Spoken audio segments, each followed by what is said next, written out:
안녕하세요. 오연우입니다. 올해 정오표로 공지드렸던 개정 법령, 개정 행정규칙들을 좀 설명드리려고 나왔습니다.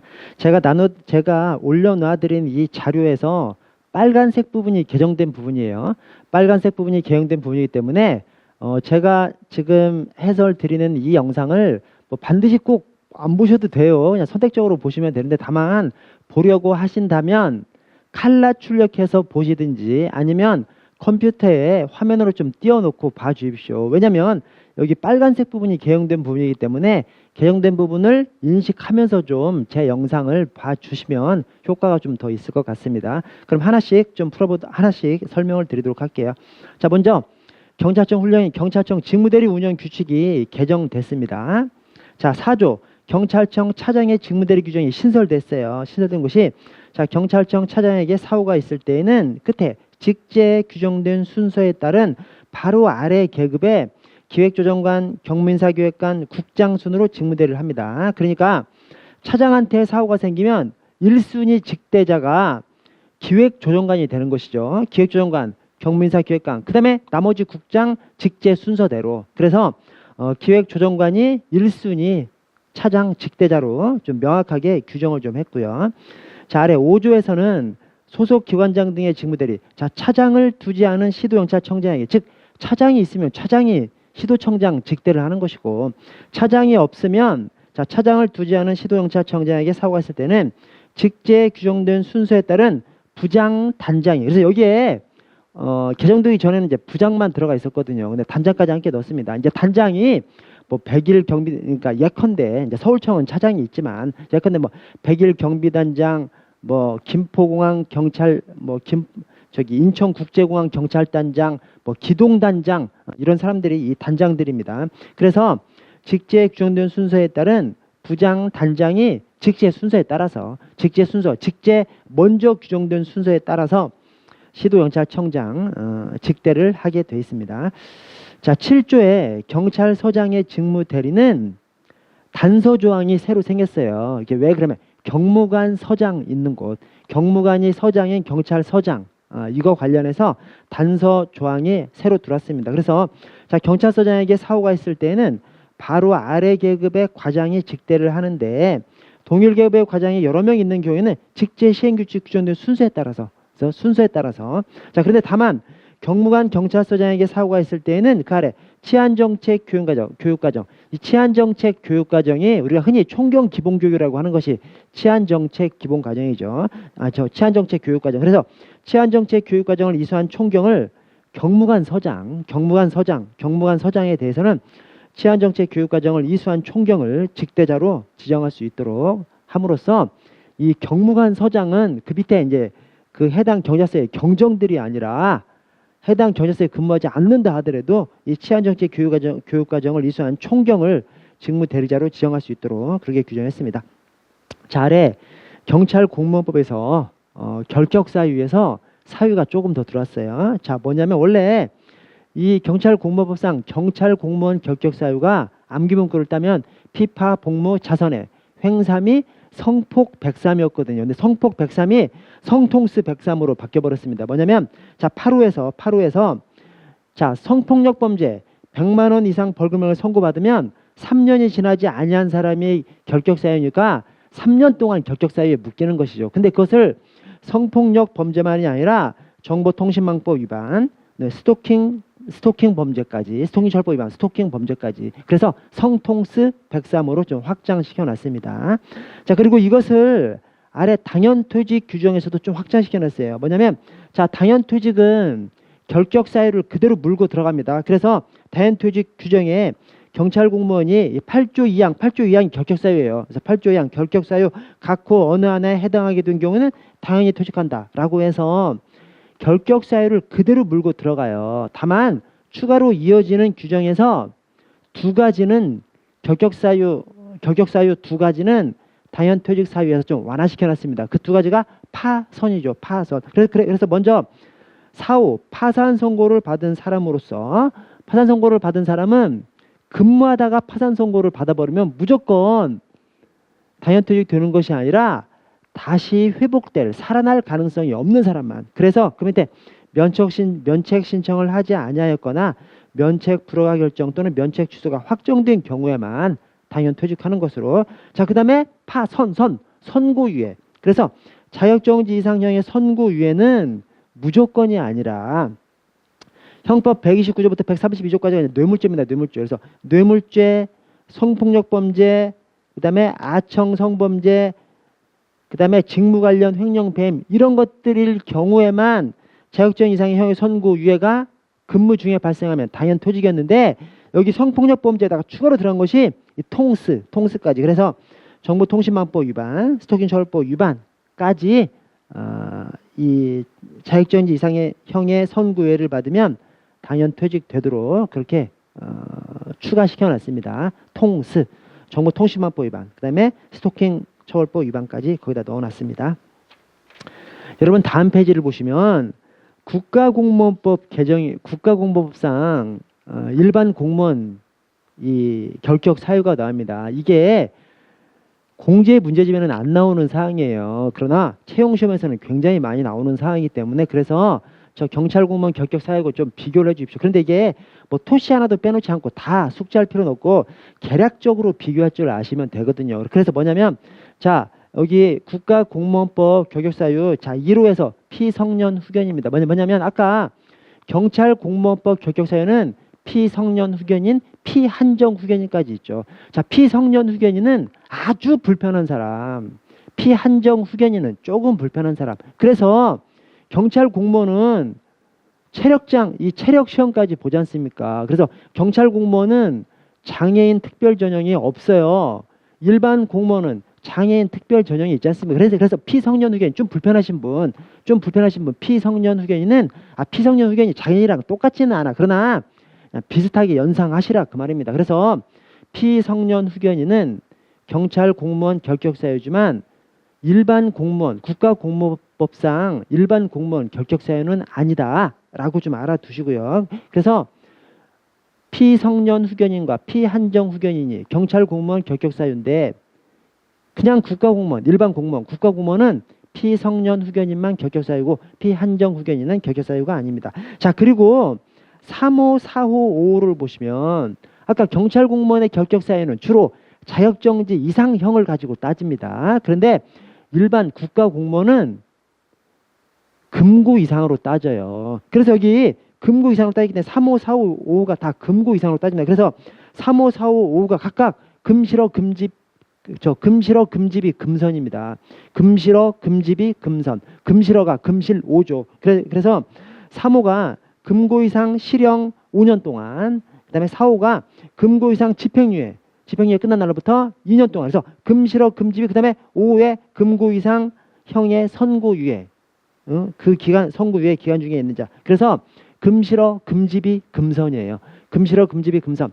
경찰 공무원은 자격정지 이상 형의 선고를 주요 기준으로 하고 국가공무법상 일반 국가공무원의 결격 사유는 금고 이상으로 주로 금고 이상을 기준으로 합니다. 그래서 금실어, 금집이 금선. 자, 그다음에 6의 4호가 미성년자 성폭력범죄, 성범죄거든요. 그래서 경찰 공무원은 미성년자 대상으로 성폭력범죄, 성범죄를 저지르면 그냥 유죄 판결 나오면 그냥 다시는 경찰 공무원 될 수 없어요.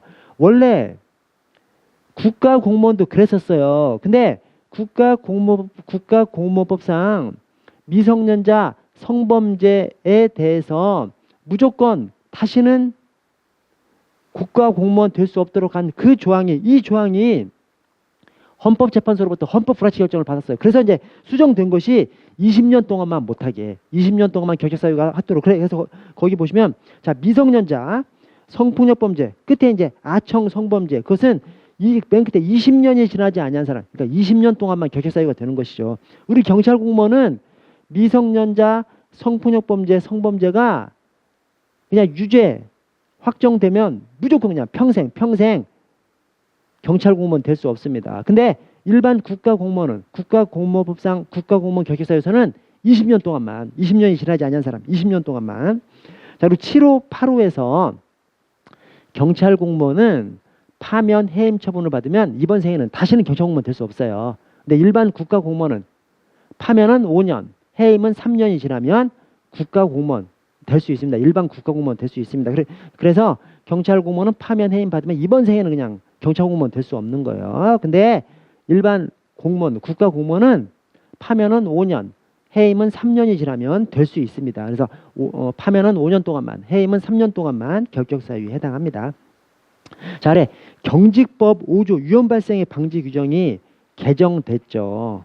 자, 그래서 이게 어떻게 개정됐냐면, 자, 전에는 3호 체제로 돼 있었어요. 전에는 이 5조 위험 발생의 방지 조항이 전에 3호 체제로 돼 있었어요. 그래서 이게 사관 경고, 유해역비, 사관 조치였거든요. 근데 이제 이게 4호 체제로 바뀌었습니다. 이 4호 체제가 경대퇴조예요.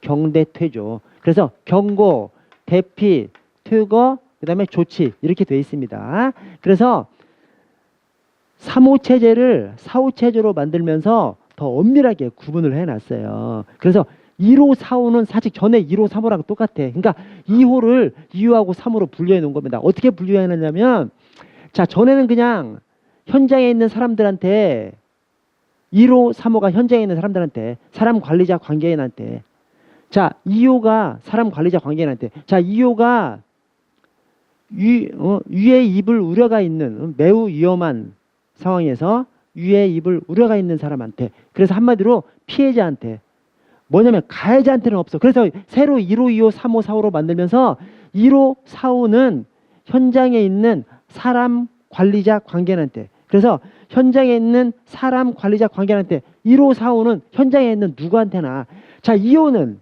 피해자한테, 3호는 가해자한테 이렇게 엄밀하게 좀 구별을 해놨습니다. 그래서 새로 위험 발생의 방지 조치가 1호, 4호는 현장에 있는 사람들한테, 사람 관리자 관계인한테, 현장에 있는 모든 사람한테, 자, 2호가 피해자한테, 3호가 가해자한테 이렇게 좀 더 구별을 해놨습니다. 자, 그래서 경대퇴조 좀 숙지를 해주시고, 자, 그 다음에 2호가 전에는 매우 긴급한 경우는 했어요. 근데 지금은 긴급한 경우로 바뀌었습니다. 자, 매우 긴급한 경우보다 긴급한 경우가 더 완화된 거죠. 완화됐으니까 경찰관의 그 위험 발생의 방지 조치를 할 수 있는 경찰관의 재량을 더 넓혀 놓은 거예요. 그래서 전에는 매우 위험한 경우에는, 지금은 위험한 경우입니다. 이거 저기 긴급한 경우, 전에는 매우 긴급한 경우, 지금은 그냥 긴급한 경우입니다. 그래서 이것을 매우 긴급한 경우로 쓰면 틀립니다. 그냥 긴급한 경우로 매우 자를 뺐습니다.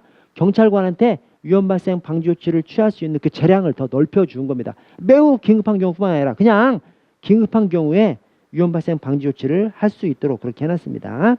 자, 그래서 그렇게 구별을 좀 해 주십시오.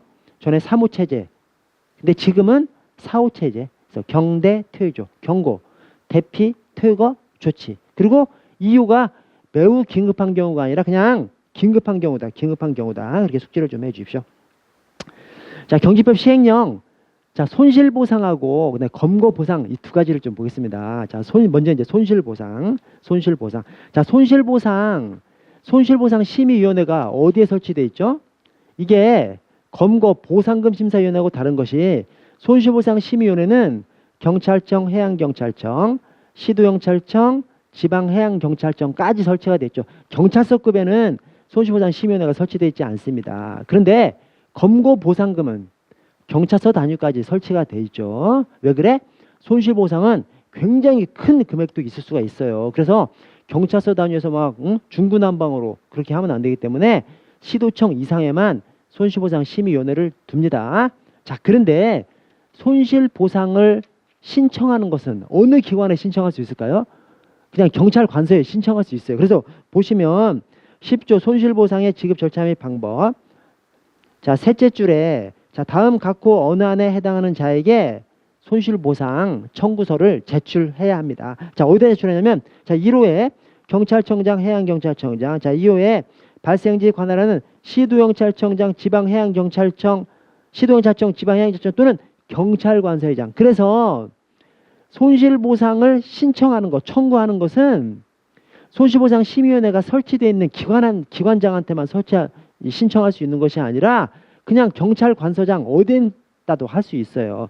자, 그러면 2항에 다음 페이지 2항에, 자, 중간에 청구서를 받은 아래 경찰관서의 장은 해당 청구서를 그때 손실보상심의위원회가 설치된 경찰청, 해양경찰청, 시도경찰청, 지방해양경찰청의 창에게 보내야 합니다. 즉 손실보상 청구서 신청 제출을 반드시 손실보상심의위원회가 설치된 기관장한테만 이 신청해야 되는 것이 아니라 아무 경찰관서장한테도 할 수 있어요. 그러면 그 신청을 받은 경찰관서장은 자기는 손실보상심의위원회가 설치되어 있지 않은 기관장도 있겠죠. 예컨대 경찰서장, 경찰서장은 시도경찰청장 등한테 이걸 보내줘야 됩니다. 그래서 경찰청, 해양경찰청, 시도경찰청, 지방해양경찰청의 창, 이 손실보상심의위원회가 설치된 그 장들에게 보내야 되는데 이렇게 손실보상심의위원회가 설치된 기관의 장을 손실보상결정권자라고 합니다. 손실보상심의위원회가 설치된 기관장을 손실보상결정권자라고 새로 이름을 붙여놨어요. 자, 사항을 보시면 사항에 첫째 줄 이제 빨간 줄을 보시면 손실보상결정권자는 즉 손실보상심의위원회가 설치된 기관장들은 특별한 사유가 없으면 지급청구서를 받는 날부터 60일 이내 아래 결정해야 된다. 그러니까 손실보상 청구를 받으면 60일 내에 결정해야 됩니다. 자, 그 끝에 다만 그 기간이 끝나는 날에 다음 날부터 20일의 범위에서 결정기한을 한 차례만 연장할 수 있습니다. 그래서 손실보상 청구를 받으면 60일 내에 끝나는 날에 다음 날부터 20일 이내 그렇게 60일 내에 결정해야 되고 끝나는 날에 다음 날부터 20일 범위에서 연장할 수 있습니다. 그래서 여기 지금 끝나는 날에 다음 날부터 이게 우리 실무종합경찰학 안에서 어떤 기간을 계산할 때 다음 날부터 기산하는 사항인 사시손 선정 범행방입니다. 사시손 선정 범행방 한번 보고 갈게요. 그래서 기간을 계산할 때 다음 날부터 계산하는 다음 날부터 계산이라고 해도 되고 기산이라고 해도 되고 자 다음 날부터 계산하는 사항들 자 사망으로 인한 면직 사망한 다음 날에 면직된 것으로 봅니다. 15 정규 유명 15 기간이 끝나는 날에 다음 날 정규 유명하죠. 자 이거 손실보상 결정기간 연장 원래 60일 내 결정해야 되는데 끝나는 날에 다음 날부터 20일 이내에 한 차례만 연장할 수 있습니다. 자 대통령 선거 기간만 그래서 대통령 선거 기간이 후보자 등록 마감일 다음 날부터 선거일까지 나머지 선거는 아니에요. 나머지 선거의 선거 기간은 후보자 등록 마감일 후 6일부터 선거일까지죠. 대통령 선거 기간만 후보자 등록 마감일 다음 날부터 선거일까지입니다. 그래서 대통령 선거 기간만 정보공개 결정 이건 두 가지입니다. 정보공개 결정기간 연장하고 정보공개 이의신청 결정기간 연장하고 정보공개 결정기간 연장 10일 이내 결정해야 되는데 끝나는 날에 다음 날부터 10일 이내 연장할 수 있습니다. 자 정보공개 이의신청 결정기간 연장 7일 이내 결정해야 되는데 이의신청 7일 이내 이의신청을 받으면 7일 이내 결정해야 되는데 끝나는 날에 다음 날부터 7일 이내 연장할 수 있죠. 그래서 정보공개 결정기간 연장이 10일 이내 다음 날부터 10일 이내 정보공개 이의신청 결정기간 연장이 7일 이내 다음 날부터 7일 이내 그렇습니다. 자 그리고 범행방이 범칙금 추가 납부기간 범칙금은 10일 이내 납부해야 돼요. 그런데 끝나는 날에 다음 날부터 20일 이내 100분의 20을 더한 금액을 납부해야 됩니다. 그래서 10일 이내 납부해야 되는데 다음 날부터 20일 이내 100분의 20을 더해서 납부해야 됩니다. 자 행정기본법상 이의신청 결정 통지기간 연장. 자, 정보공개법상 이의신청 결정기간 연장은 7일 이내 7일 이내예요. 근데 7일 이내 다음 날부터 7일 이내. 자, 그런데 행정기본법상 이의신청 결정 통지기간 연장은 14일 이내 다음 날부터 10일 이내 연장할 수 있습니다. 14일 이내 10일 이내. 자, 음주운전 방지장치 부착기간. 음주운전 방지장치 부착기간이 결격기간이 끝나는 날에 다음 날부터 결격기간만큼입니다. 결격기간이 끝나는 날에 다음 날부터 결격기간만큼 음주운전 방지장치를 부착해야 합니다. 음주운전 방지장치 부착 조건부 운전면허를 받은 사람은 결격기간이 끝나는 날에 다음 날부터 결격기간만큼 방지장치를 부착한 자동차만 운전할 수 있습니다. 자, 그래서 거기 60일 이내 다음 날부터 20일 이내 숙지하시고요. 자, 구항을 보시면 자, 손실보상 결정권자는 특별한 사유가 없으면 보상금을 지급하기로 결정한 날부터 30일 이내 이를 지급해야 합니다. 30일 내 지급하되. 자, 근데 그 밑에 빨간색 예금 계좌에 입금하는 방법을 합니다. 이게 전에는 현금 지급을 원칙으로 하도록 해놨었거든요. 근데 지금은 예금 계좌 입금이 원칙이고요. 자, 그 뒤에 다만 부득이한 사유가 있는 경우에는 그때 신청에 따라 현금으로 지급할 수 있습니다. 전에는 현금 지급이 원칙이었어요. 근데 전에 현금 지급할 때 현금도 다 계좌 지급하겠지. 그러나 지금은 하여튼 조문상, 규정상 이 지급을 세분화한 다음에 예금 계좌에 입금하는 방법으로 하는 것을 원칙으로 해놓은 다음에 부득이한 사유가 있는 경우 신청에 따라서 현금을 지급할 수 있다. 그러니까 예금 계좌 지급이 원칙이고 예금 계좌 지급 이외에 진짜 현금 지급이 예외로 그렇게 해놨습니다. 그래서 전처럼 전에는 그냥 규정상에 현금 지급을 원칙으로 한다라고 딱 돼 있었어요. 근데 지금은 개정돼가지고 예금 계좌 입금을 원칙으로 하는 것이죠. 부득이한 사유가 있는 경우에만 현금으로 지급할 수 있습니다. 예금 계좌 우선, 예금 계좌 지급 우선. 그 다음에 부득이한 사유가 있는 경우에만 현금 지급. 자, 11조. 손실보상심의위원회 설치 구성도 개정됐는데요. 자, 2항을 보시면 2항. 자, 빨간색이 개정된 거예요. 2항. 자, 위원회는 위원장 1명을 포함한 7명 이상 9명 이내 위원으로 성별을 고려해서 구성합니다. 이게 지금 개정된 거예요. 제가 이제 그 전 거를 말씀드리면 이제 헷갈려 버리니까 어쨌든 7명 이상 9명 이내로 개정됐습니다. 더 늘어났어요. 개정됐습니다. 자, 다만 청구 금액이 100만 원 이하인 사건에 대해서는 제3항이 밑에 있는 거예요. 제3항 1호가 소속 경찰관입니다. 그래서 100만 원 이내, 100만 원 이하 청구 금액에 대해서는 소속 경찰관 위원 3명으로만 구성할 수 있습니다. 그래서 원래 손실보상심의위원회 위원이 과반수가 민간인이어야 됩니다. 과반수가 경찰관이 아닌 사람, 즉 민간인이어야 되는데 청구 금액 100만 원 이하 사건은 그냥 경찰관 3명으로만 위원을 구성할 수 있습니다. 자, 3항의 중간에 위원은 다음 각호 어느 안에 해당하는 사람 중에서 손실보상 결정권자가 유촉하거나 임명하는데 자, 위원회 과반수는 경찰관이 아닌 사람으로 해야 됩니다. 위원회 과반수는 민간인으로. 자, 그리고 1호에 소속 경찰관을 넣어놨고요. 자, 3호에 법학, 행정학, 부교수 이상 5년 이상. 그래서 여러분 여기다가 부소, 징손 이렇게 넣어주세요. 부소, 징손이라고 좀 적어주세요. 뭐냐면 우리 이제 각종 위원회 위원 자격을 얘기할 때 뭐 정교수 이상, 부교수 이상, 조교수 이상 이런 것들이 막 서로 다르죠. 근데 어쨌든 부교수 이상으로 되어 있는 것이 소징손이에요. 그러니까 부소징손이죠. 자, 부교수 이상 위원회 위원 자격요건, 민간위원 자격요건을 부교수 이상으로 하는 것이 소청심사위원회. 여기 징계위원회가 보통징계위원회입니다. 경찰공무원, 경찰공무원 보통징계위원회. 보통징계위원회가 이제 부교수 이상이고 경찰공무원 중앙징계위원회는 정교수 이상이거든요. 그래서 경찰공무원 보통징계위원회. 그 다음에 이제 손실보상심의위원회 이거 손실보상심의위원회에서 부소징손 위원회 민간위원 자격에다가 부교수 이상으로 자격요건을 달아놓은 것이 소청심사위원회, 경찰공무원 보통징계위원회, 손실보상심의위원회. 그래서 여기 부교수 이상으로 5년 이상.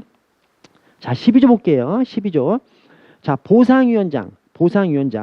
자, 손실보상심의위원회 위원장을 보상위원장이라고 해요. 여기 위원회 위원장 가로 열고 이하 보상위원장이라 한다. 그래서 손실보상심의위원회 위원장한테 보상위원장이라는 명칭을 또 새로 만들었어요. 그래서 어쨌든 손실보상심의위원회 위원장 보상위원장입니다. 이게 검거보상이 아니에요. 손실보상심의위원회 위원장 보상위원장은 자, 11조 3항 1호 이게 소속 경찰관입니다.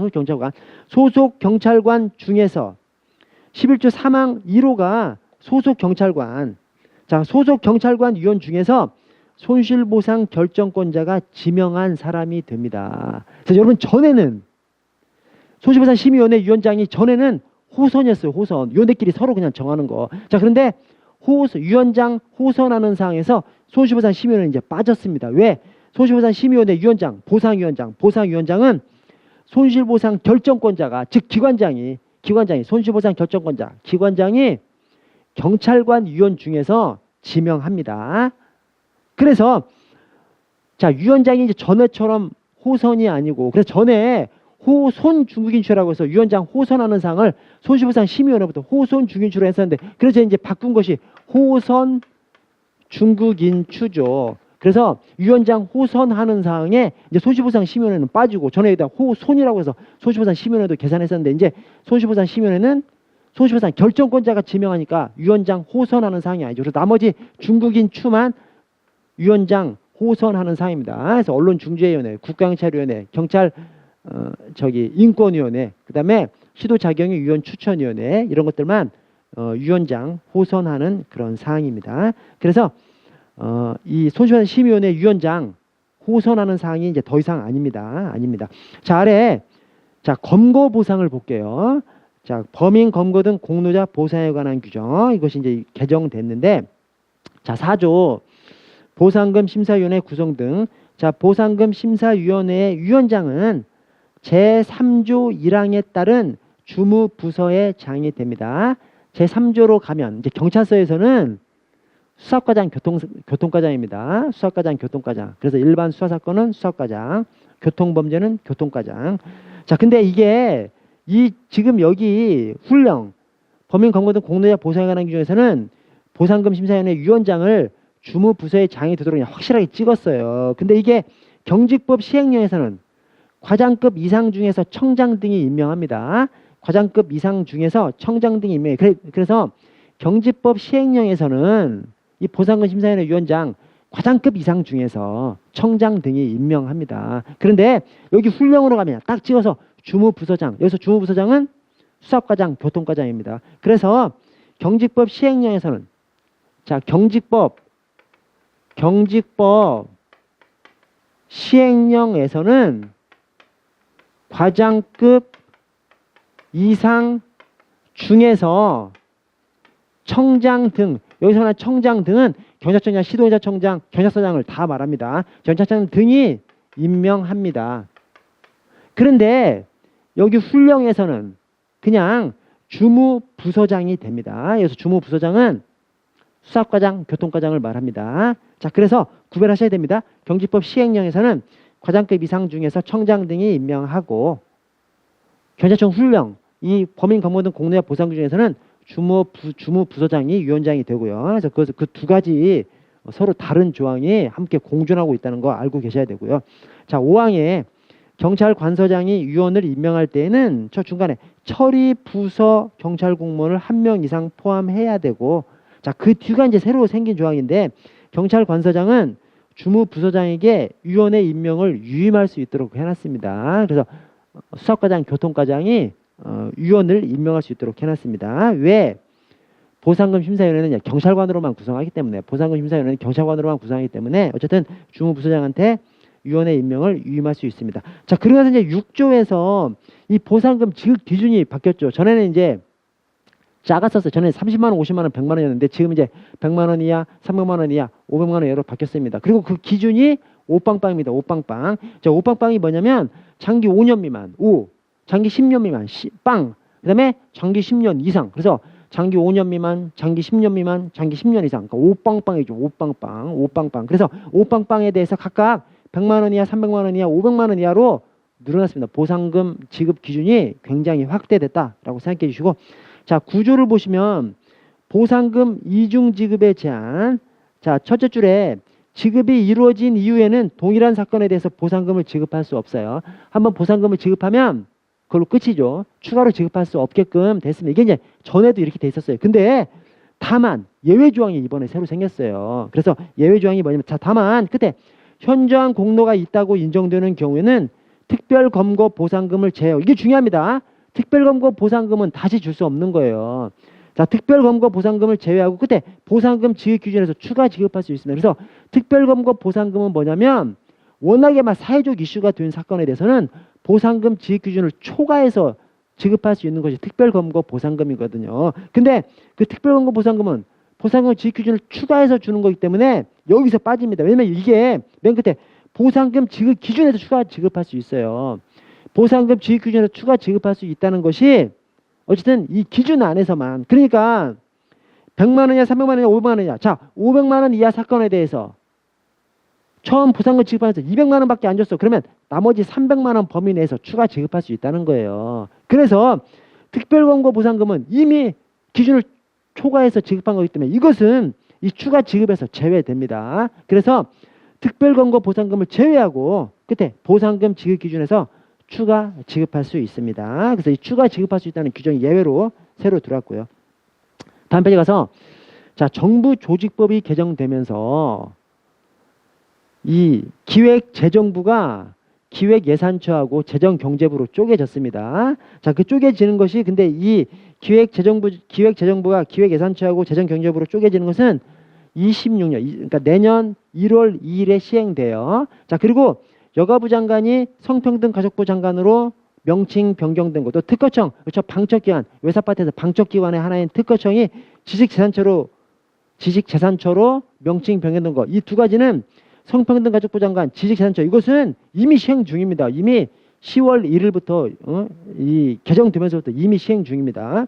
근데 이제 기획재정부가 기획예산처랑 재정경제부로 분리되는 것은 준비 기간이 필요하기 때문에 이것은 2026년 1월 2일부터 시행됩니다. 그래서 어쨌든 시험 범위에 들어가니까 우리 시험 치기 전에 시행되는 거니까 알고 계셔야 되죠. 자, 대신 이 정부조직법 개정으로 검찰청이 공소청으로 명칭 개정되고 또 행정안전부에 중대범죄수사청, 중대범죄수사청이 설치되는데 그것은 2026년 10월 2일에 시행돼요. 그러니까 그것은 이제 시험 범위가 아닌 것이죠. 그래서 검찰청의 공소청, 행정안전부의 중대범죄수사청 설치되는 것은 2026년 10월에 시행되기 때문에 그것은 아직 시험 범위가 아니다라고 생각하시면 되겠습니다. 자, 어쨌든 여기서는 기획재정부가 기획예산처하고 재정경제부로 나누는데 어떻게 되냐면 거기 첫째 줄에 그러니까 저기 4페이지 둘째 줄을 보시면 기획재정부 장관이 기획예산처 장관하고 재정경제부 장관으로 이렇게 분리가 됐는데 기획예산처 장관이 예산 편성과 예산 관련해서는 예산 편성과 예산 집행을 담당합니다. 그다음에 재정경제부 장관은 예산 결산하고 국고 관리를 담당합니다. 그래서 예산 결산하고 저 관서 운영 경비 여기서는 재정경제부 장관이 나와야 돼요. 그리고 예산 편성, 예산 집행에서는 기획예산처 장관이 나와야 되고요. 자, 그래서 거기 예산의 편성, 그다음에 아래쪽에 예산의 집행, 다음 페이지 예산의 결산을 이렇게 넣어놨는데 자, 먼저 예산의 편성은 중지요, 중기중 일사무입니다. 자, 중지요가 중기사업계획서 제출, 지침 통보, 그다음에 중지요, 예산 요구서 제출. 그 각각이 중기중, 중앙간사장이 기획예산처 장관한테, 그다음에 기획예산처 장관이 중앙간사장한테, 그다음에 중기중, 중앙간사장이 기획예산처 장관한테 각각 135, 1월 31일, 3월 31일, 5월 31일까지인데 자, 이게 전에 기획재정부 장관이 나오던 자리에 기획예산처 장관으로 바꿔버리면 됩니다. 다 그냥 기획예산처 장관으로 바꿔버리면 됩니다. 자리 예산의 집행도 역시 전에 기획재정부 장관 자리에다가 기획예산처 장관으로 바꾸면 됩니다. 왜?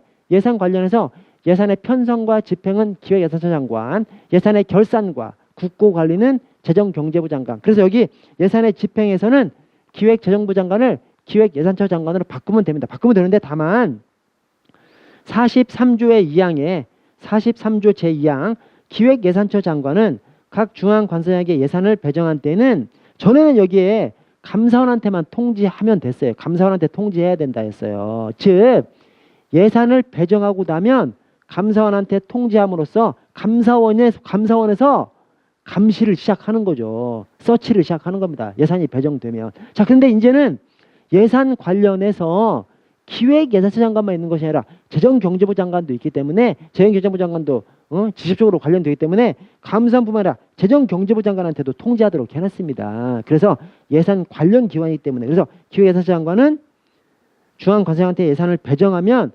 감사원에만이 아니라 재정경제부 장관과 감사원에 각각 통지해야 됩니다. 그 나머지는 전에 기획재정부 장관 자리에 기획예산처 장관을 넣어주시면 되겠습니다. 다음 페이지 예산의 결산을 보시면 예산의 결산에서는 기획재정부 장관이 재정경제부 장관으로 바뀌었습니다. 그래서 여기 전에 중기감정 245였는데 이제 중재감정 245죠. 왜냐하면 기획재정부 장관이 아니라 재정경제부 장관이 그래서 중재감정 245 각각 이 중재감정이 각각 중앙관서장, 재정경제부 장관, 감사원, 정부 이렇게 갑니다. 중재감정. 여기서 기획재정부 장관이 재정경제부 장관으로 자 그리고 단 하나 59조를 보시면요. 재정경제부 장관은 아래 국가결산보고서를 다음 연도 4월 10일까지 기획예산처 장관과 감사원에 각각 제출합니다. 왜냐하면 전에는 이것이 또 감사원한테만 제출하도록 돼 있었어요. 그런데 또 역시 예산 직접 관련 부서가 기획예산처 장관하고 재정경제부 장관이기 때문에 재정경제부 장관이 감사원할 때 제출할 때 기획예산처 장관한테도 함께 제출하도록 그렇게 해놨습니다. 그래서 여기에 감사원만이 아니라 기획예산처 장관에도 함께 제출하도록 그런 규정이 있습니다. 숙지를 해주시고, 자, 아래쪽에 경찰청 보안업무 규정 시행 규칙으로 갈게요. 경찰 보안업무 규정 시행 규칙. 자, 경찰청 훈령.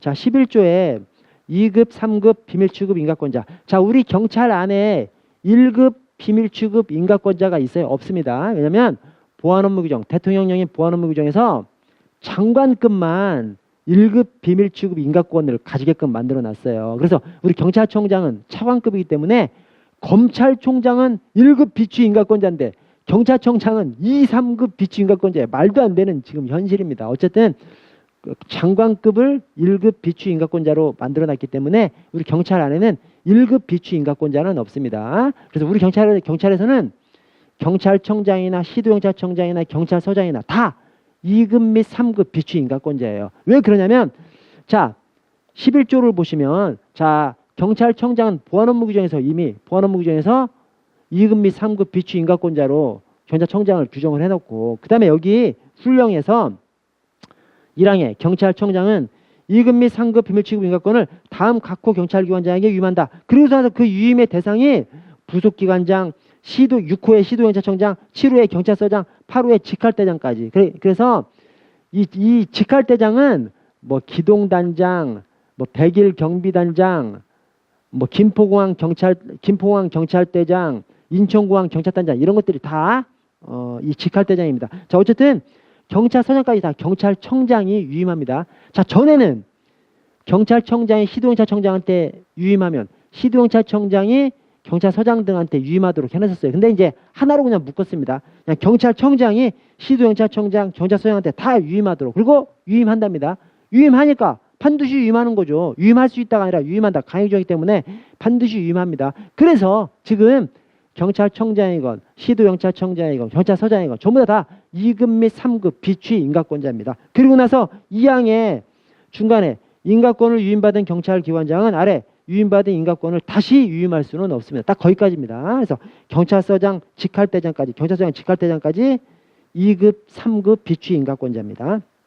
자, 54조에 보호지역 설정이 나옵니다. 자, 보호구역은 뭐고 보호지역은 뭐예요? 원래 보호구역이라는 명칭을 사용했었는데 보안업무 규정하고 그다음에 보안업무 규정 시행규칙, 대통령훈령, 보안업무 규정 시행규칙에서는 이미 몇 년 전에 보호구역이라는 명칭을 보호지역이라는 명칭으로 바꿨어요. 근데 이 경찰청 훈령만 보호지역으로 안 쓰고 기존에 보호구역이라는 명칭을 썼었어요. 근데 이번에 함께 그냥 맞춰서 보호지역으로 바꿨습니다. 그래서 지금은 보안업무 규정이건 보안업무 규정 시행규칙이건 경찰청 보안업무 규정 시행세칙이건 다 보호지역이라는 명칭을 씁니다. 이제 보호구역이라는 명칭을 쓰지 않습니다. 보호지역이라는 명칭을 씁니다. 자, 보호지역 안에는 지구통이 있죠.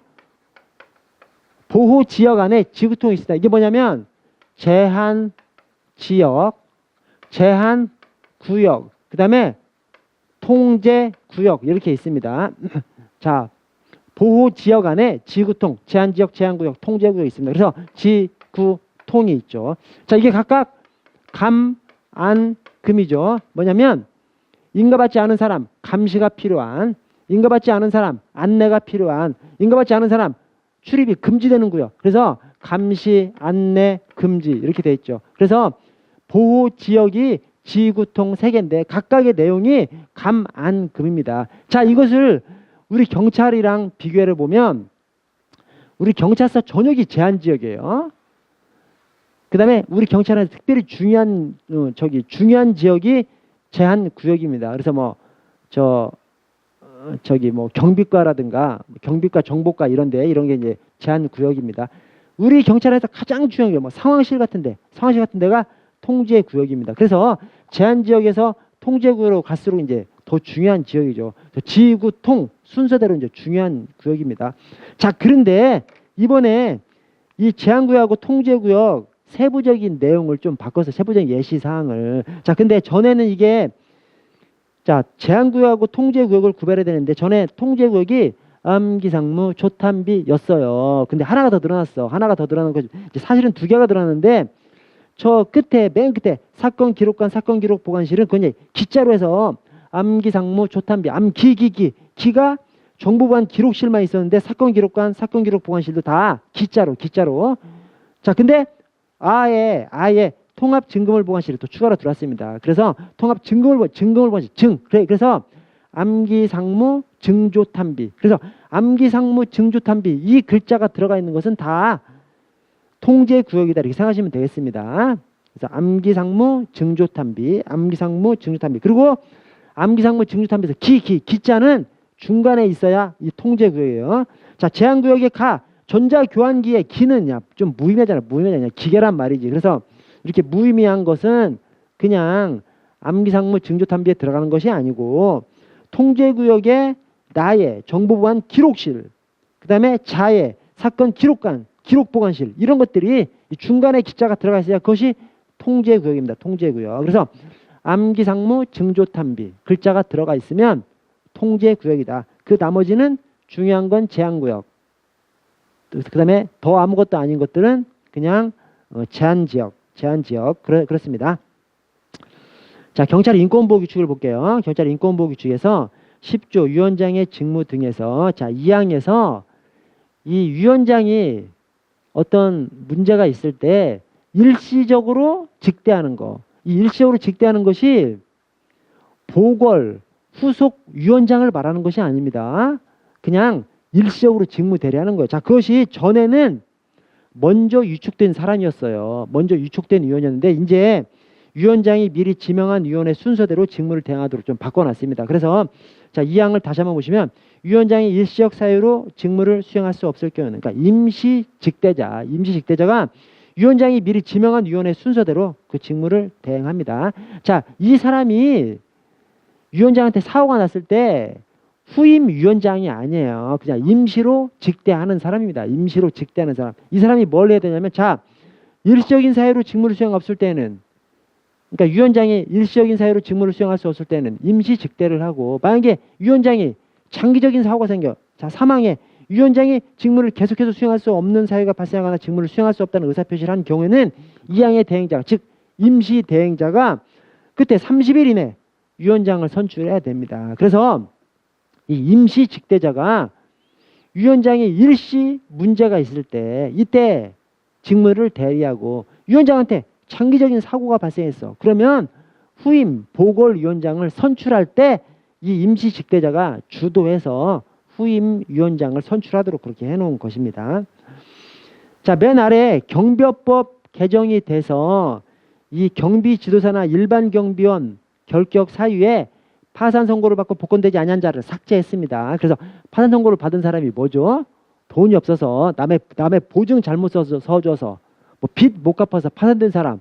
아씨 경비라도 뭐 경비 지도사건 일반 경비원 할 수 있어야 일을 해야 돈을 갚을 거지 않습니까? 그래서 또 근무하다가 이런 상황 발생했는데 그냥 뭐 퇴직하게 만들면 그냥 망가지잖아요. 그래서 돈 버는 건 계속할 수 있도록 그래서 경비지도사 일반 경비원 결격 사유에서 파산 선고를 받고 복권되지 아니한 자 이 사유는 없어졌습니다. 삭제됐습니다. 없어졌어요. 자 다음 페이지에 아청법상 미수범 처벌하는 범죄가 나옵니다. 여러분 이게 이제 뭐냐면 여러분 아청법은 성폭력 처벌법하고 비교해 봤을 때 성폭력 처벌법하고 비교해 봤을 때 아청법은 조금 약한 법입니다. 성폭력 처벌법은 엄청 강하게 처벌하는 법률이죠. 그래서 아청법은 좀 약하게 처벌하기 때문에 대부분의 범죄가 미수범을 처벌하지 않아요. 그러면서 아청법에서 중요한 범죄만 미수범을 처벌합니다. 그 아청법에서 중요한 범죄가 이 강강창매, 강폭 영업선입니다. 그래서 강강창매에서 강강이 강강 강제추행, 그다음에 강요행위예요. 그 강요행위의 행위 태양이 폭 영업선이죠. 그래서 강폭 영업선 이렇게 되는 겁니다. 자 그런데 이 강강창매 착이 자 2항에 아청 성착취물 제작 수입 수출 그래서 아청 성착취물이 들어간다고 해서 무조건 미수범 처벌하는 것이 아니라 중요한 것만 아청 성착취물 제작 수입 수출만 그래서 아청 성착취물 소지 뭐 소지 판매 이런 것은 아니에요. 그냥 아청 성착취물 제작 수입 수출 그 다음에 3번에 아청 성착취물을 이용한 협박 강요도 새로 들어왔어요. 그런데 이번에 또 새로 들어온 것이 4번에 아청 성착취 목적 대화 등까지 또 들어왔습니다. 그래서 아청 성착취 목적 대화 등도 이게 아청 꼬시는 거죠. 아청 꼬시는 것도 이 미수범 처벌하는 것에 들어왔고요. 자, 여러분 이거를 성폭력 처벌법하고 좀 비교를 할 줄 아셔야 됩니다. 그래서 아청법이 있고 그 다음에 성폭력 처벌법이 있어요. 자, 그런데 아청법은 이 두 개를 서로 비교해보면 성폭력 처벌법보다는 훨씬 약한 법률입니다. 성폭력 처벌법은 아청법에 비하면 엄청 강하게 처벌하는 법률이에요. 그래서 아청법에서는 주로 미수범을 처벌하지 않기 때문에 미수범 처벌하는 것을 외워요. 아청법에서는. 자, 성폭력 처벌은 엄청 강하게 처벌하는 거니까 대부분 미수범을 처벌해요. 미수범을 처벌하지 않는 것을 외웁니다. 성폭력 처벌법에서는. 자, 아청법에서는 미수범 처벌하는 것이 그게 강간, 창매, 그 다음에 이 강간, 강제추행, 이제 강요행위의 행위 태양이 강폭, 영업선이에요. 자, 그래서 여기서 이제 이 강이고, 그냥 폭, 영업선이죠. 그래서 강요행위라는 것이 뭐냐면 폭행으로, 영업으로, 그 다음에 업무상 관계 등 이용해서, 자, 선불금 관계를 이용해서 아청의 성을 사는 행위에 상대방이 되게 한 자, 즉 아청을 몸팔게 한 자. 그래서 뭐 폭행으로, 영업으로, 업무 관계로, 선불금 등을 위해서 아청을 몸팔게 한 놈, 그런 놈을 이 강요행위라고 해서 미수범 처벌합니다. 자, 그런데 이번에 이 착 안에 아청 성착취 목적 대화 등도 들어왔다라는 것 알아두시고, 자, 그 다음에 이걸 말씀드리려고 뭐냐면 성폭력 처벌법은 엄청 강하게 처벌하니까 대부분 다 미수범을 처벌하는데 성폭력 처벌법에서 약한 범죄들이 이제 미수범을 처벌하지 않죠. 이게 성폭력 처벌법에서 떨거지 범죄들이에요. 이 떨거지 범죄가 공업 똥침입니다. 공업 통침이죠.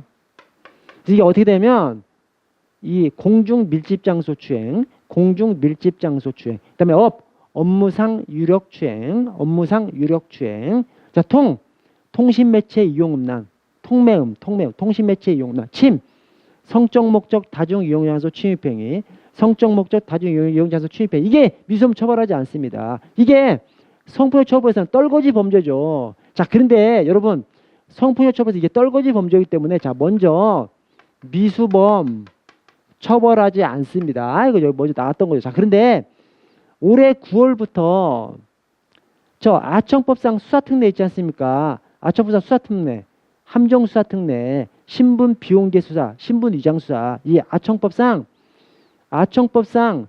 수사특례, 즉 아청법상 함정수사특례가 이제 성폭력 처벌에서도 올해 9월부터 적용됩니다. 근데 뭐가 다르냐면 내용은 다 같은데 대상 범죄가 달라요. 자, 그런데 성폭력 처벌법에 이 떨거지 범죄들 공업통침은 수사특례 적용 대상이 아닙니다. 왜? 성폭력처벌에서 떨거지 범죄들이니까 이 성폭력처벌법에서 조금 인터넷 관련해서 이 전기통신 관련해서 전기통신 관련해서 좀 중요한 범죄를 수사특례 적용 대상으로 해놨겠죠. 그래서 어쨌든 이 성폭력처벌법의 이 떨거지 범죄들 공업통침은 미수범도 처벌하지 않고 수사특례 적용 대상도 아니다라는 걸 숙지해 주시고, 그 다음에 여기서 공업하고 통침에서 통침이 더 약해. 그래서 통침은 긴급체포 대상도 안 됩니다. 긴급체포 대상도 뭐냐면 장기 3년 이상이 안 되는 거죠. 그 아래인 것이죠. 형량이 장기 3년 이상이 안 되는 거죠. 그래서 통침은 긴급체포 대상도 안 됩니다. 자, 그렇게 좀 숙지를 해주시고, 자, 아래 이제 경찰 수사규칙으로 와서 자, 103조 송치서류에 전자와 대상문서 목록이 추가로 들어왔습니다. 그래서 전에 이제 송치서류 편철 순서가 송합, 기결, 기타였죠. 이 기타가 이제 그 밖에 서류를 이제 기타로 해가지고 송합, 기결, 기타 했는데 송합기, 전결, 기타죠. 왜냐면 전자와 대상문서 목록이 들어와 있어서, 그래서 기록 목록 뒤에 전자와 대상문서 목록까지 이렇게 들어갑니다. 그래서 송합기, 전결, 기타. 이 전자와 대상문서 목록이 이 킥스에 전자문서 등재되어 있는 그런 문서들의 목록을 작성하도록 새로 이 송치 서류에 작성하도록 그렇게 해놨습니다. 그래서 기록 목록 뒤에 전제와 대상 문서 목록이 들어가야 됩니다. 그래서 송합기 전결 기타, 송합기 전결 기타. 자, 그리고 밑에 범죄 수사 규칙을 제가 왜 넣어 놓았냐면 이 범죄 수사 규칙은 새로 개정된 것은 아닌데, 자, 229조 송치 서류 1항을 보시면, 자, 경찰 수사 규칙, 자, 둘째 줄 끝에 2호부터 4호까지 서류에는 송치 명의인으로 간인해야 됩니다. 그래서 뭔 말이냐면 전에 송합 기결 기타, 지금은 송합기 전결 기타 중에서 1호 송치서하고 5호 그 밖에 서류 빼고 그 나머지는 간인을 해야 되거든요. 송치 명의인으로, 송치자 명의로 간인을 해야 되는데, 이것은 개정은 안 됐지만 3회 이 전제와 대상 문서 목록도 당연히 들어가는 거예요. 간인 대상에. 왜냐하면 2호부터 4호라고 했으니까 새로 들어온 게 3호의 2니까 3호의 2는 2호부터 4호까지 사이에 그냥 다 당연히 들어가는 거예요. 그래서 이 간인해야 하는 서류 목록에, 송치 명의인으로 간인해야 하는 서류 목록에 새로 들어온 전제와 대상 문서 목록도 그냥 당연히 들어가 버립니다. 왜? 3호의 2로 들어가기 때문에 2호부터 4호까지 안에는 3호의 2도 그냥 들어가는 거죠. 그래서 범죄수사 규칙이 개정되지 않았지만 그냥 그렇게 다 들어갑니다. 그냥 자동적으로 들어가도록 이렇게 만들어줬어요. 자, 맨 아래 피해자 유치 및 호송 규칙에서 보호 유치시라는 개념이 있습니다. 보호 유치시이 뭐냐면, 자, 거기 1호에 자살, 자해 이런 거, 뭐 자살이나 자해를 시도한다거나 또는 다른 사람 막 괴롭힌다든가 이렇게 하면 보호 유치실에 유치할 수 있도록. 그래서 보호 유치실이 뭐냐면 벽면이나 바닥에 막 스티로폼 깔아놓고 해가지고 막 부딪혀도 머리 다치지 않도록 그렇게 해놓은 것이 이 보호 유치실입니다. 자, 그런데 둘째 줄 끝에 유치장 내 보호 유치실에 수용할 수 있어요. 어떨 때 뭐 자살, 자해 하려고 할 때 막 이럴 때. 자, 근데 이때 다만 이 경우에도 12시간 이상 수용해서는 안 된다. 이게 전에 6시간이었는데 12시간 이상으로 바꿨습니다. 6시간이면 너무 짧잖아요. 그래서 12시간 정도는 돼야 하루가 되죠. 하루 낮 전체 이렇게 또는 밤 전체 이렇게 될 수 있도록. 그래서 12시간 이상 수용해서는 안 된다. 바꿨고요. 자, 다음 페이지 공연법을 보겠습니다. 공연법. 자, 공연법이 있고, 근데 경비화법 시행령 개정된 것도 제가 함께 좀 넣어놨습니다.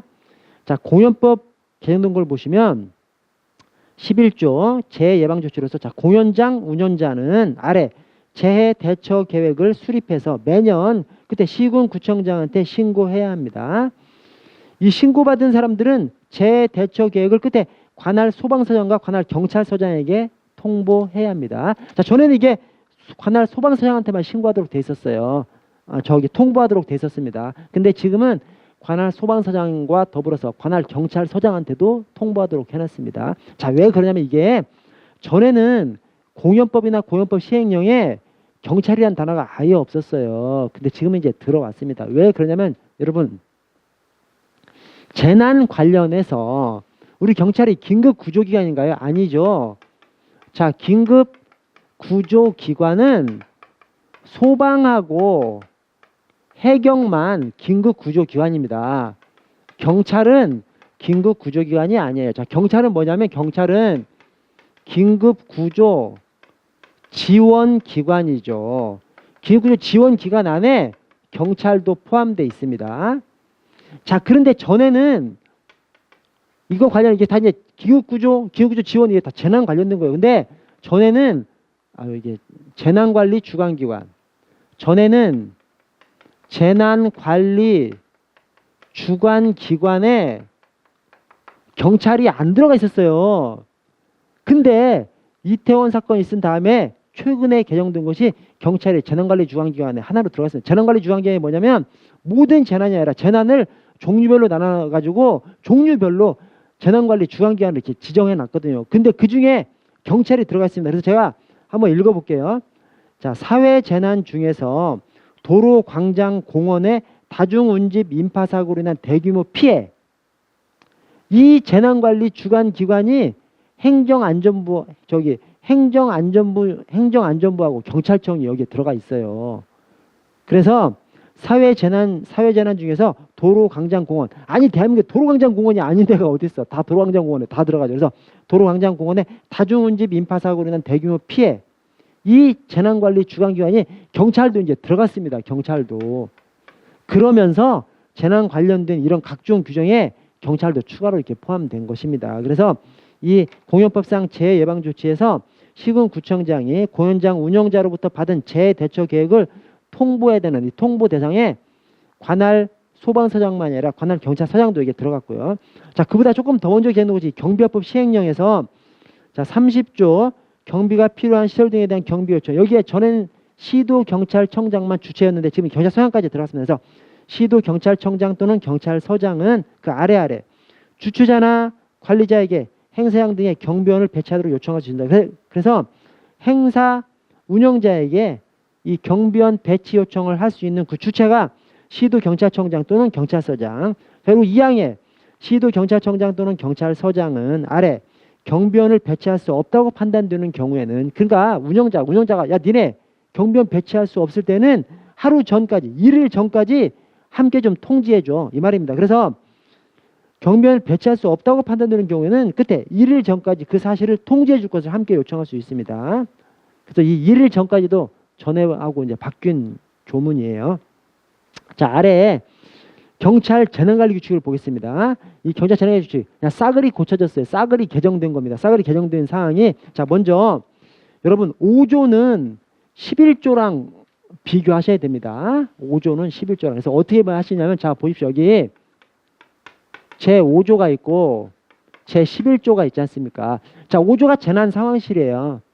자, 11조가 재난대책본부입니다. 자, 5조 옆에다는 작은 재난이라고 좀 적어주시고 11조에다는 큰 재난이라고 적어주세요. 자, 뭔 말이냐면 재난상황실은 작은 재난에다가 설치할 수 있는 것이고, 자, 재난대책본부는 재난대책본부 대대대 클 때자 연상하셔가지고 큰 재난에 설치할 수 있는 겁니다. 자, 그래서 이것을 이렇게 비교하시라는 겁니다.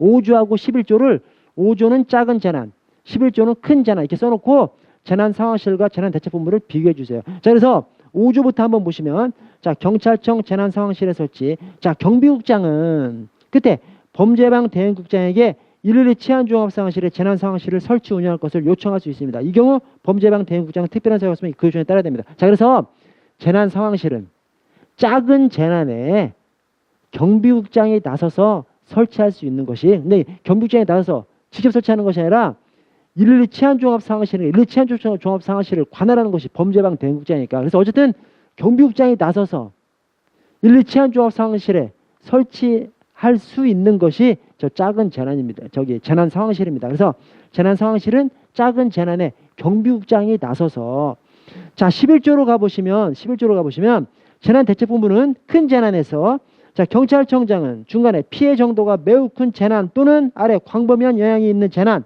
그 아래 경찰청의 재난대책본부를 설치할 수 있습니다. 자, 재난대책본부는 큰 재난, 경찰청장이 나서서 경찰청에 설치할 수 있는 것이 재난대책본부입니다. 자, 그래서 재난상황실은 5조의 재난상황실은 작은 재난에 대해서 경비국장이 나서서 112 치안종합상황실에 이 범죄예방 대응국장한테 설치하도록 요청할 수 있습니다. 자, 이 11조는 재난대책본부. 자, 재난대책본부는 큰 재난이 발생했을 때 경찰청장이 경찰청에 설치할 수 있는 것이 이 재난대책본부입니다. 자, 그리고 나서 아래 6조는 12조랑 구별하셔야 됩니다. 자, 6조 여기 6조가 여기 있죠. 6조 12조가 있으면 6조랑 12조랑 이렇게 구별하셔야 됩니다. 6조랑 12조를 연결해서 구별하셔야 됩니다. 자, 6조 먼저 볼게요. 6조 구성. 자, 재난상황실에는 재난상황실장 1명을 두며 상황실장은 상황팀장입니다. 이 상황팀장이 경찰청 112 치안종합상황실에서 근무하는 총경입니다. 총경. 자, 그래서 재난상황실에는 재난상황실장 상황팀장으로 하고요. 자, 12조를 보시면 경비국장이 재난대책본부장이 됩니다. 그래서 재난상황실은 작은 재난에서 경비국장이 나서서 112 치안종합상황실에 범죄예방 대응국장이 설치할 수 있도록 요청할 수 있는데, 자, 재난상황실장은 상황팀장입니다. 상황팀장. 자, 재난대책본부는 큰 재난에 있어 경찰청장이 경찰청에 설치할 수 있는데, 재난대책본부장은 경비국장입니다. 경비국장이. 자, 그리고 다시 6조로 와서 6조 2항으로 갈게요. 6조 2항. 자, 6조 2항에 재난상황실은 상황팀, 대테러 유관리과 소속 직원, 그래서 상황팀 직원, 대테러 유관리과 소속 직원 및 관련 국관의 직원으로 구성합니다. 그래서 상상대국이에요. 상상대국, 재난상황실, 상대국, 상황팀 직원, 대테러 유관리과 직원, 국관 직원, 그래서 상상대국입니다. 자, 12조로 와서 12조 첫째 줄 끝에 재난대책본부는 각 국관의 서무과장 및 그 밖에 본부장이 지정하는 사람. 그래서 재난대책본부는 재난대책본부 본서지예요. 본서지. 재난대책본부 본부는 서지, 서무과장 그다음에 지정하는 사람. 그래서 상상대국 본서지예요. 상상대국 본서지. 상상대국 본서지 이렇게 숙지해 주시고, 자 16조로 와서 시도경찰청 등, 시도경찰청 등이라고 하면 시도경찰청하고 경찰서를 합해서 시도경찰청 등이라고 합니다. 자, 시도경찰청 등 재난대책본부의 설치 및 운영, 시도경찰청 등의 장은, 즉 시도경찰청장과 경찰서장은, 시도경찰청장과 경찰서장은 경찰청의 재난대책본부가 설치되었거나 관할 지역 내 재난이 발생했거나 발생할 우려가 있는 경우 시도경찰청 등의 재난대책본부를 설치할 수 있습니다. 자, 그러면서 밑에 2항과 4항을 비교하셔야 돼요. 또 밑에 2항과 3항을 또 이렇게 하셔가지고 비교하셔야 됩니다. 자, 2항 시도경찰청의 본부장은 시도경찰청장이 지정하는 차장 또는 부장을 합니다. 그래서 시도경찰청 본부장 시도경찰청 본부장 시본은 차장 또는 부장입니다. 시도경찰청장이 지정하는 차장 또는 부장. 그래서 시본차부예요. 시본차부. 자, 3항에 경찰서 본부장은 경비과장 등으로 합니다. 서본경비. 그래서 시본차부, 서본경비 또 이렇게 숙지하셔야 됩니다. 시본차부, 서본경비. 그래서 여기 이제 전체적으로 재난상황실은 작은 재난에 있어서 경비국장이 나서서 설치할 수 있는 것이고, 재난상황팀장은 저기 재난상황실장은 경찰청 상황팀장이 맡고요. 자, 재난대책본부는 큰 재난에 있어서 경찰청장이 나서서 경찰청에 설치할 수 있는 건데, 재난대책본부장은 경비국장이 맡습니다. 경비국장이. 자, 그래서 그리고 나서는 상상대국 본서지, 그 다음에 시본차부, 서본경비 이렇게 숙지를 좀 해주십시오. 자, 아래 운전면허증 갱신이 나옵니다. 운전면허증 갱신에서 그 갱신일이, 자 87조 운전면허증 갱신과 적성검사. 자, 거기 1호하고 2호가 있습니다. 이제 갱신을 말하는데, 갱신이, 자 1호 최초의 운전면허증 갱신 기간은 그때 합격한 날로부터 기산해서 10년이 되는 날이 속하는 해 생일 전후 각각 6개월 이내. 이게 이 빨간색 표시가 전에는 1월 1일부터 12월 31일까지였어요. 근데 1월 1일부터 12월 30일, 그러니까 10년이 되는 해에 1월 1일부터 12월 30일까지. 자, 1월 1일부터 12월 30일까지 해놓으니까 우리가 딱 닥쳐야 하잖아. 전부 다 12월에 하는 거야. 그래서 12월이 되면 저 운전면허 시험장하고 경찰서 민원실하고 막 미어 터지는 거예요. 올해도 그랬거든요. 올해도. 그래서 이것을 생일 전후 각각 6개월 이내로 바꿨습니다. 그러면 이제 이 마지막 날이 다 그냥 쪼개지지 않습니까? 그래서 너무 12월에만 몰리는 현상을 타개하기 위해서, 그래서 이렇게 속하는 해에 생일 전후 각각 6개월 이내로 이렇게 함으로써 갱신 신청하는 사람들의 신청일을 분산시켜 놓은 것입니다. 숙지하시고요. 자, 마지막으로 출입국관리법 개정사항을 보겠습니다.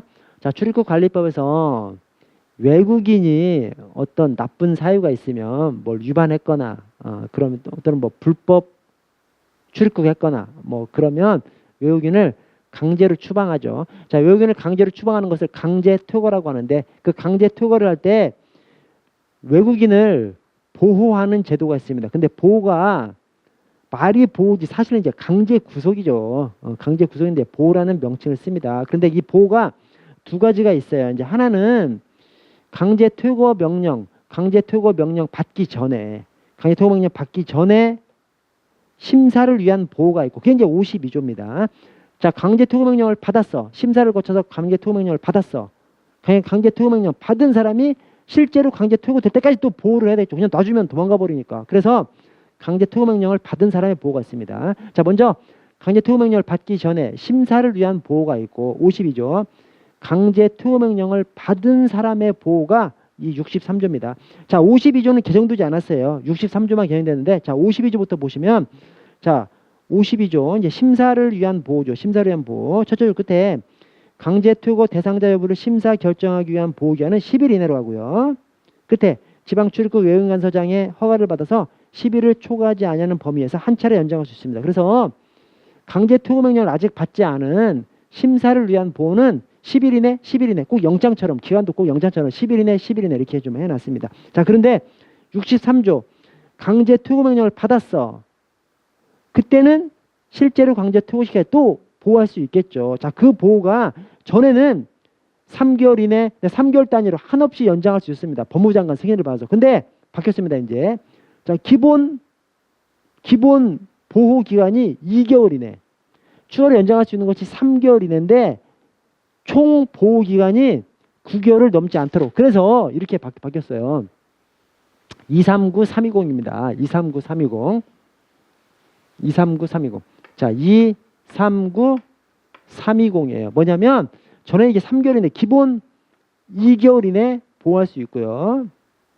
그 뒤에 3개월 이내 연장할 수 있는데 총 보호기간이 9개월을 초과할 수 없습니다. 239조. 근데 9개월 이내 강제 투고시키지 못했을 때 어떤 특별한 사정이 있으면 다시 3개월 단위로 연장할 수 있는데 이때 총 보호기간 또 20개월을 연장하지 못하도록. 그래서 239320입니다. 239320. 자, 그리고 연장 승인이 전에는 법무장관 승인이었는데 이제는 외국인 보호위원회의 사전 승인입니다. 외국인 보호위원회. 그래서 전에는 법무장관 승인이니까 이렇게 검토하는 단계가 좀 미흡했죠. 그런데 이제 외국인 보호위원회 집단적인 검토를 하도록. 그래서 강제 투고 명령을 받은 사람의 보호는 이제 기본이 2개월 이내 보호할 수 있습니다. 자, 3개월 이내 3개월 범위에서 연장할 수 있는데 총 보호기간은 9개월을 초과할 수 없어요.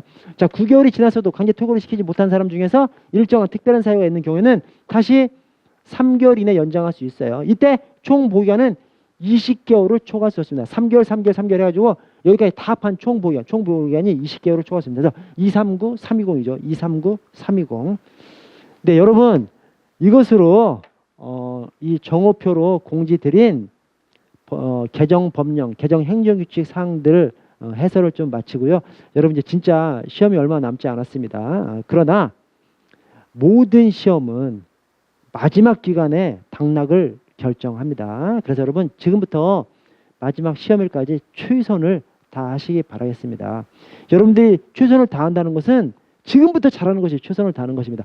내가 할 최선을 다하고 결과는 하늘에 맡기는 것입니다. 여러분 인생을 나한테 닥치는 어떤 도전의 과제들이 있어. 나는 최선을 다하고 하늘의 결과를 기다려요. 그러면 잘 될 때도 있고 못 될 때도 있죠. 그러나 내가 항상 최선을 다한다면 내 인생 전체는 반드시 빛날 것이라고 생각합니다.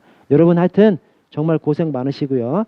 마지막 기간에 감기 조심하시고 끝까지 최선을 다하시기 바라겠습니다. 화이팅입니다. 감사합니다.